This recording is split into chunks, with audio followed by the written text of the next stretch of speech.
History is not just about dusty books, it's a story etched into the very land itself. And in Spain, that story begins deep underground. Imagine for a moment a time thousands of years ago, when the world was younger and honestly, a whole lot wilder. In the caves of Altamira, early humans took burnt sticks and colored earth and painted wonders on the rock walls. They painted bison, horses, and deer. These were not just pictures. They were a connection, a way of understanding their world. This was the first spark of Spanish identity, a deep link to the soil and the animals that roamed it. This land, the Iberian Peninsula, was waiting for its story to unfold. A story that began in darkness, illuminated by the flicker of a primitive fire. As the ice retreated, people moved across this rugged landscape. Two major groups came to define early Spain. From the south came the Iberians, a people of the Mediterranean. They built small fortified towns and worked with metal. From the north, over the Pyrenees Mountains, came the Celts. They brought their own traditions, their own language, and their own warrior culture. For centuries, these two peoples lived side by side. They fought, they traded, and eventually, they mixed. In the heart of the peninsula, they became one people, the Celtiberians. This was not a simple merger. It was a slow, complex process of creating something new, a culture forged from two different worlds, strong and resilient. But Iberia was too tempting a prize to be left alone.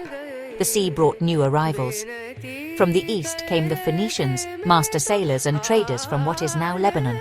They sailed their ships along the coast, seeking silver and other metals. They built trading posts, like the city of Gadir, which we now call Cadiz. They brought with them new ideas, new goods, and a revolutionary invention, the alphabet. Soon after, the Greeks arrived, setting up their own colonies and sharing their love for philosophy, art, and trade.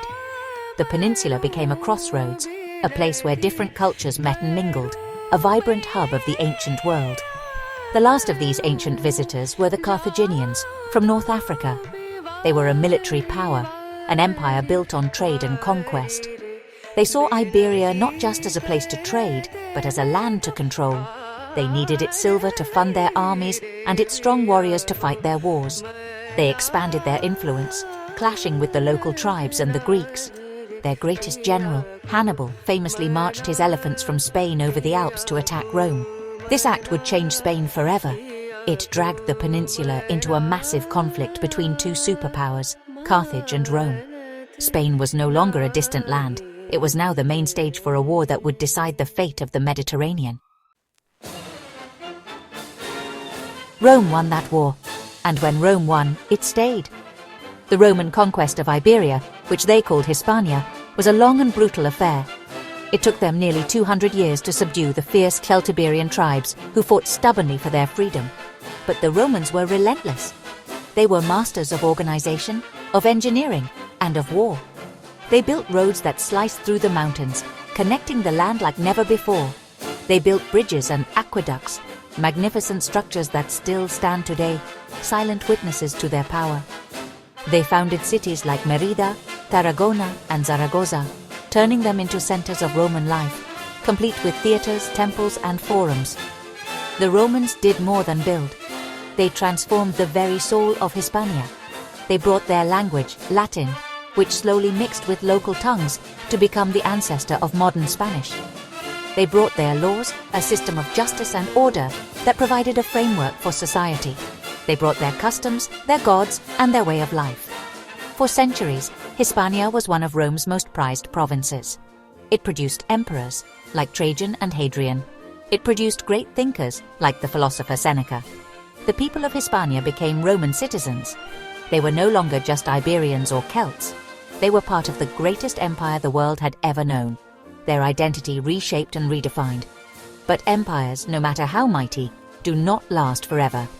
By the 5th century, the Roman Empire was crumbling. Its borders were weak, and new peoples were on the move. From the north came Germanic tribes, groups the Romans called barbarians. Among them were the Visigoths. They swept into Hispania, first as allies of Rome, then as conquerors. They took over the Roman administration, establishing their own kingdom with its capital in Toledo. The transition was not entirely smooth, but the Visigoths admired what Rome had built. They tried to preserve Roman law and culture, blending it with their own Germanic traditions to create a new, unique society. The Visigoths gave Spain two crucial things. First, they unified the peninsula under a single ruler for the first time, creating a political entity that we can begin to call Spain. Second, they made Roman Christianity the official religion of the kingdom. This act forged a powerful link between the monarchy and the church, a link that would shape Spanish history for more than 1,000 years. However, the Visigothic kingdom was plagued by problems. Their kings were often chosen through violent struggles, leading to constant plots and civil wars. This internal weakness, this constant fighting among themselves, left the kingdom dangerously exposed.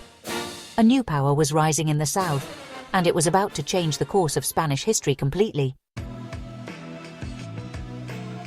In the year 711, an army of Arabs and Berbers from North Africa crossed the narrow strait of water that now bears the name of their leader, Tariq ibn Ziyad, Jabal Tariq, or Gibraltar. They came at the invitation of one of the Visigothic factions, expecting a simple raid. But they found a kingdom rotten from within, ready to collapse. In a remarkably short time, they conquered almost the entire peninsula. This was the beginning of Al-Andalus, the Muslim-ruled part of Spain. For the next 7 centuries, a large part of the peninsula would be part of the Islamic world. This was not just a conquest, it was the start of an extraordinary new chapter in Spanish culture, science, and life. Al-Andalus became one of the most brilliant civilizations of its time. Its heart was the city of Córdoba. In the 10th century, Córdoba was the largest city in Europe, a dazzling metropolis of learning and culture. It had paved streets, streetlights, and hundreds of baths, libraries, and mosques. At its center stood the Great Mosque, the Mezquita, an architectural marvel with its forest of candy-striped arches. Scholars from all over the world, Muslims, Jews, and Christians, flocked to Córdoba. They studied medicine, mathematics, astronomy, and philosophy. They translated the great works of the ancient Greeks, preserving knowledge that had been lost to much of Europe during the Dark Ages. This was a time of convivencia, or coexistence. While not always perfect, for long periods, Muslims, Christians, and Jews lived together, sharing ideas and enriching each other's cultures. This blend created a unique artistic style, stunning architecture, new farming techniques, and even new words that entered the Spanish language. Al-Andalus was a beacon of light in a Europe that was struggling. It was a place of sophisticated poetry, beautiful music, and scientific discovery. But it was not to last. The unity of Al-Andalus eventually fractured. It broke apart into smaller, competing kingdoms known as taifas, weakening it from within. While the south flourished, a flicker of resistance survived in the rugged, rainy mountains of the north. Here, tiny Christian kingdoms, like Asturias, Navarre, and Aragon, held out. They saw themselves as the heirs of the Visigothic kingdom, and they dreamed of taking back the lands their ancestors had lost. This began the Reconquista, the long, slow, centuries-long struggle to reconquer the peninsula. It was not a constant war, but a series of advances and retreats, battles and truces. As the centuries passed, these northern kingdoms grew stronger. They pushed south, capturing towns and territories. The Reconquista was more than a war. It became a crusade, a holy mission that defined the identity of these rising Christian powers. The Reconquista was a slow and fragmented process, driven by rival Christian kingdoms. But in the 15th century, everything began to change. Two of the most powerful kingdoms, Castilla and Aragon, were united by a single momentous marriage. Isabella I of Castilla, a determined and deeply religious queen, married Ferdinand II of Aragon, a clever and pragmatic king. Together, these Catholic monarchs worked to forge a single unified Spain. They combined their armies, centralized their power, and pushed the Reconquista to its final dramatic conclusion. Their goal was a united Spain under one crown and one faith, a powerful new force in European politics. The year 1492 is a date that echoes through Spanish history. It was a year of profound transformation. In January, the armies of Ferdinand and Isabella marched into Granada, the last Muslim stronghold on the peninsula. The surrender of Granada marked the end of the Reconquista after nearly 800 years. Spain was for the first time a politically united Christian kingdom. But that same year, another event occurred that would reshape not just Spain, but the entire world. Queen Isabella agreed to fund the daring voyage of a Genoese sailor named Christopher Columbus. He promised to find a new route to the riches of the East by sailing west. Instead, he stumbled upon a whole new world, the Americas. Columbus's voyage unleashed an era of exploration and conquest. Spanish conquistadors like Hernán Cortés and Francisco Pizarro sailed to the Americas. They toppled the Aztec and Inca empires, claiming vast territories for the Spanish crown. A river of gold and silver began to flow from the New World back to Spain, making it the wealthiest and most powerful nation in Europe. This was Spain's Siglo de Oro, its golden age.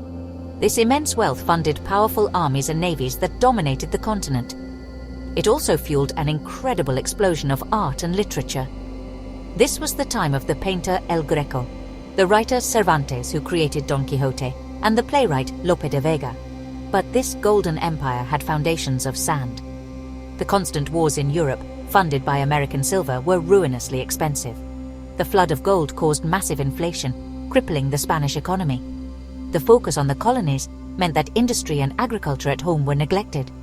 When the flow of silver began to slow down in the 17th century, the decline was swift. Spain lost territories in Europe, its naval supremacy was challenged by England, and its power faded. The Golden Age ended, leaving behind a legacy of magnificent art and a sprawling global empire, but also a country exhausted by its own ambitions and heading towards a period of prolonged crisis and introspection. The decline that began in the 17th century continued for the next 200 years. The 18th and 19th centuries were a time of turmoil for Spain. The country was rocked by wars over the royal succession, invaded by Napoleon's France, and torn apart by internal political conflicts between liberals and conservatives. One by one, its rich American colonies fought for and won their independence, leaving only a few scattered remnants of its once mighty empire. Spain turned inward, a proud nation struggling to find its place in a rapidly changing modern world. It was a period of instability, economic hardship, and a painful search for a new identity now that its imperial glory was gone. The 20th century brought even greater tragedy. Deep political divisions, social unrest, and economic crisis culminated in the Spanish Civil War from 1936 to 1939. This was a brutal conflict that pitted neighbor against neighbor and left the country devastated and deeply scarred. The war was won by the nationalist forces led by General Francisco Franco. He established a dictatorship that would rule Spain for nearly 4 decades. For a generation, Spain was isolated from the rest of Europe, a country living under an authoritarian regime that suppressed political freedom and regional cultures. It was a long, dark period in the nation's history, a somber silence after centuries of drama. Franco's death in 1975 opened the door to a remarkable and peaceful transition to democracy. Led by King Juan Carlos I, Spain embraced change. A new constitution was written, political freedom was restored, and the country rapidly modernized. It joined the European Union, becoming a full and enthusiastic member of the modern European family. The old tensions between the central government and regions like Catalonia and the Basque Country remained, but they were now debated within a democratic framework.